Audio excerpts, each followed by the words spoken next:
வணக்கம். நான் ஜோதிடன் நாராயணசாமி பேசுகிறேன். 2008 முதல் ஜோதிடம் கிட்டத்தட்ட 20 வருட அனுபவம் உள்ளது.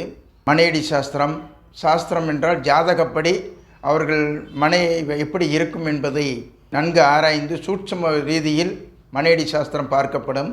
ஜாமக்கோள் பிரசனம், அஷ்டமங்கல பிரசனம், ஆலயங்கள் நிர்ணயம் செய்தல் போன்ற ஆயாதி பொருத்தம் பார்த்து ஆலயங்களை அமைத்தல் போன்றவையில் நான் பார்த்து கொண்டே இருக்கிறோம்.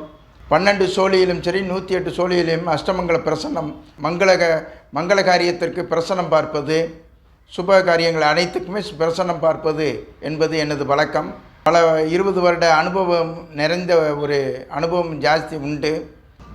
பலவித சூட்சமங்கள், அது திருமண பொருத்தத்துக்கு நிறைய விதிவிலக்குகள் இருக்கிறது, சூட்சமங்கள் இருக்கிறது.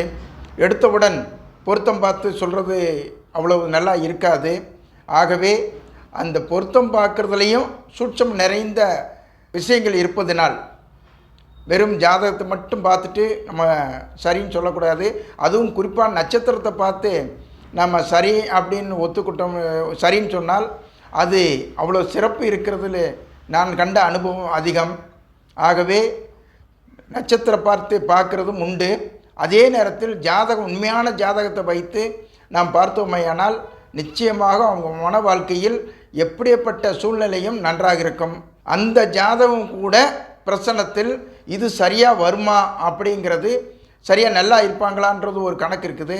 அது நம்ம சோழி பிரசனத்தில் 108 அஷ்டமங்கல பிரசனத்தில் விவாக பிரசனம்னு ஒன்று இருக்கிறது. அந்த பிரசனத்தின் மூலம் நாம் தெரிந்து கொண்டு அதற்குண்டான வழிமுறைகள் நாம் செய்து கொள்ளலாம்.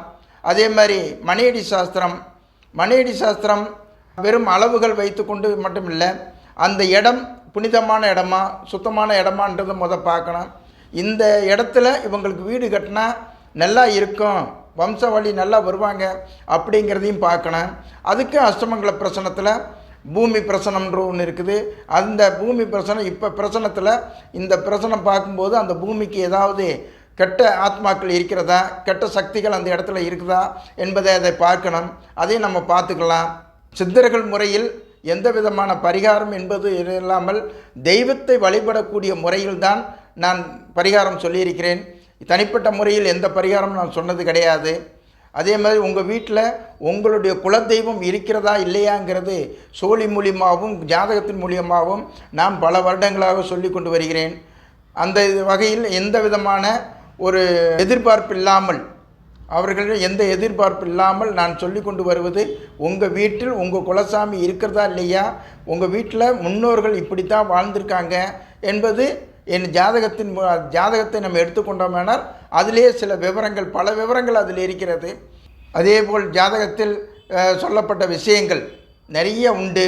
அதையும் பார்த்து கொண்டு அனுபவத்தில் நிறைய ஜாதகங்களை சொல்லி நல்ல பலன் சொல்லியிருக்கிறேன். மனையடி சாஸ்திரம் சரி, தெய்வ பிரசனம் சரி, தெய்வம் குலசாமி இந்த இடத்துல இருக்குது போய் பாருங்கன்னு இருக்கேன். அதுவும் 4-5 பேருக்கு மேலேயே அந்த தெய்வத்தை போய் அணுகி இன்றைக்கி அவங்க வழிபட்டுக்கிட்டு இருக்காங்க. தெரியாதவங்களுக்கு கூட தெரிஞ்சிடணும். அதே மாதிரி அந்த தெய்வம் வரலைன்னு சொன்னால் வீட்டுக்கு அந்த தெய்வத்தை வரவழைப்பது எப்படி என்பது ஒரு சில பூஜைகள் முறையில் அவர்களுக்கு நான் சொல்லி கொண்டிருக்கிறேன். அந்த முறையில் சிலர் நம்பி வந்தவர்களுக்கு அவங்களை வழி சொல்லி அந்த தெய்வத்தை வீட்டில் பேசும்படி, தெய்வத்தினுடைய அனுகிரகம் கிடைக்கும்படி நான் செய்திருக்கிறேன். எல்லாவற்றையும் நான் பார்த்து கொண்டிருக்கிறேன். மனையடி சாஸ்திரம் சரி, ஜாதகம் சரி, அஷ்டமங்கல பிரசன்னம் கூடுமான வரை நாம் நல்லது செய்யணும். அதாவது யாருக்குமே எந்த விதமான கெட்ட எண்ணங்கள் இல்லாமல் நல்லது செய்யணும் என்பதுதான் எனது நோக்கம்.